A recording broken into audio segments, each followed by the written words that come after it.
While Damon's in the studio, Jamie's in Beijing, looking for the perfect performers, multi-talented people who can sing an aria while they're doing kung fu.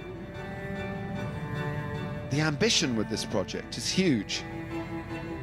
The cast must be spot on, especially the actor who plays Monkey himself. Physically, he needs to look a certain way. He needs to have sort of a impish sort of charm, cockiness about him. But he has to be kind of likeable, but over-enthusiastic.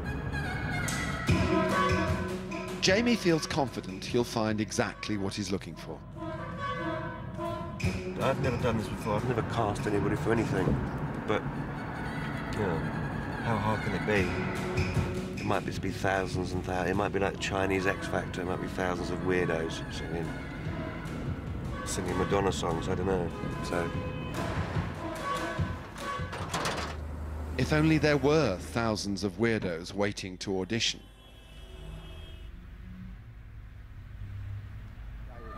The man on the front desk tells us it's Chinese New Year in a few days.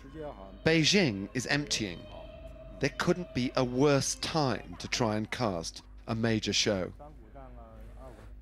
Also here, a music supervisor, David Coulter, Damon's eyes and ears, and director Xi Zheng. A few people have turned up to audition, and there is definitely a touch of the X Factor about them.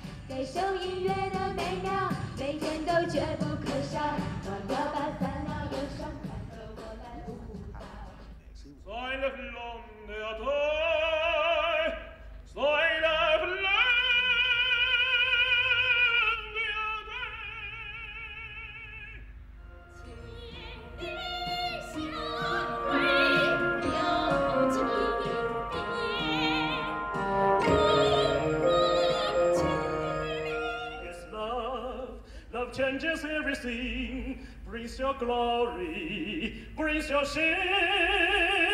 Never, never, never let your be nothing. What do you think? I like the guy who sung Love Changes Everything. That's fucking awesome. The key is high. Thank you very much. Absolutely bizarre. I had to really stop myself from laughing because I didn't want to offend him. That was really weird. But apart from that, no, there's nothing here really today. This is not what Jamie's looking for. No one here is remotely suitable for the roles of Monkey, Pigsy, Sandy or Tripitaka. As director Xi Zheng explains, they've really got their work cut out. The casting throughout entire China was young people who has, you know, voice can sing Damon's music, who look like James' drawing, who is acrobat, who is a great actor. It's tall order. It's tall order. It's been a bad day. There's no sign of a suitable cast member. Everyone leaves, pretty fed up.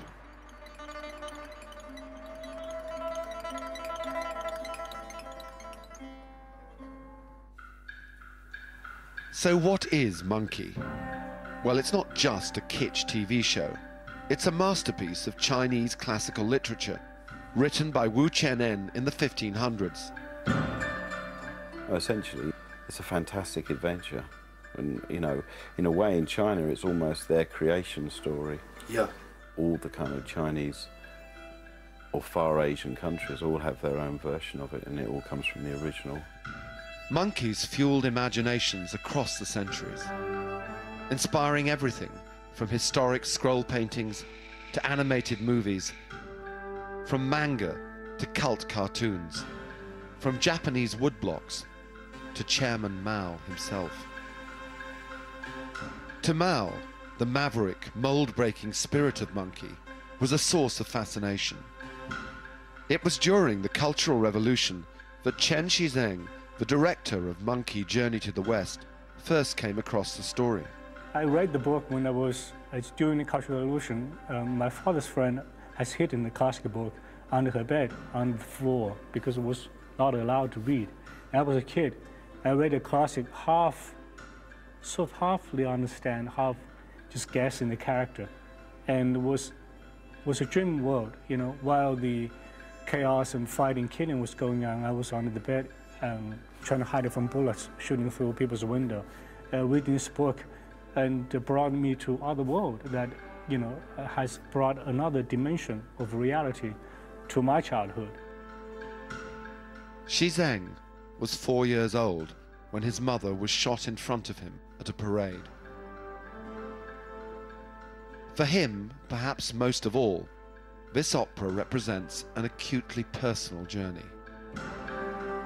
To me, to tap into this classic novel story, to reinvent a vehicle for this story is like almost like a childhood dream come true.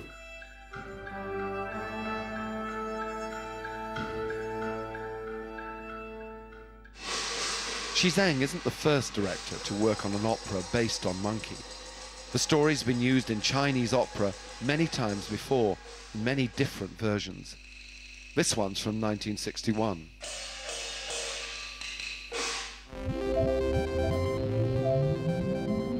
So, back in Beijing, on the hunt for the perfect cast for this version of Monkey. It's a new day, and after a ropey start to the auditions, Jamie is desperate to cast the main role, Monkey himself, while he's here in China. Today is his last day. Jamie's faith is finally rewarded. Someone wants to try out for the part of Monkey. He dances to one of Damon's demos. He's a bit cute. Jamie wants more attitude.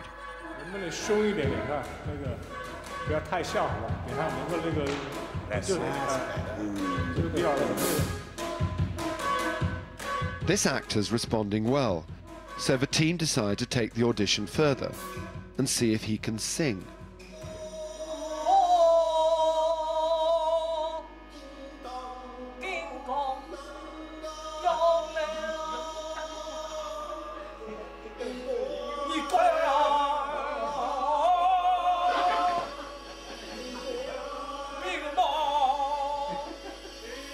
Could this man be Monkey?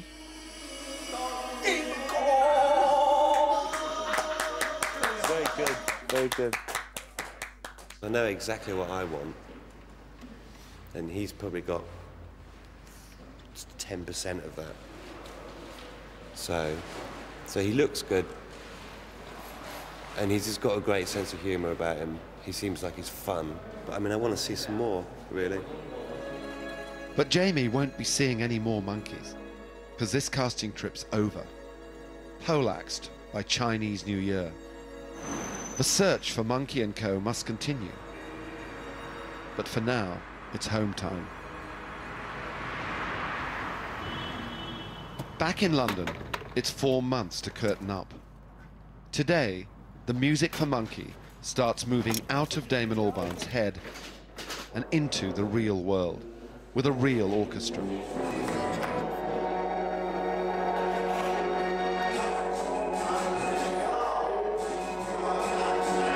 Great, fantastic.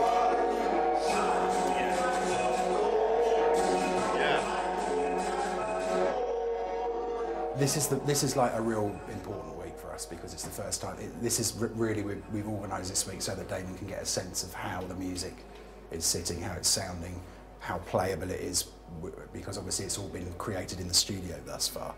So this is the first time that we're actually going to be playing it out live.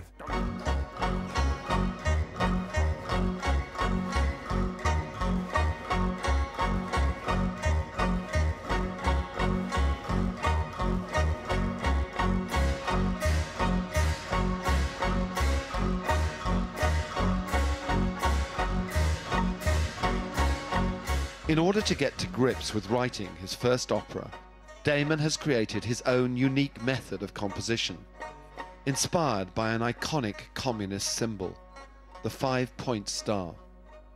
I had a little badge, the 5-point communist star, and I one day just looked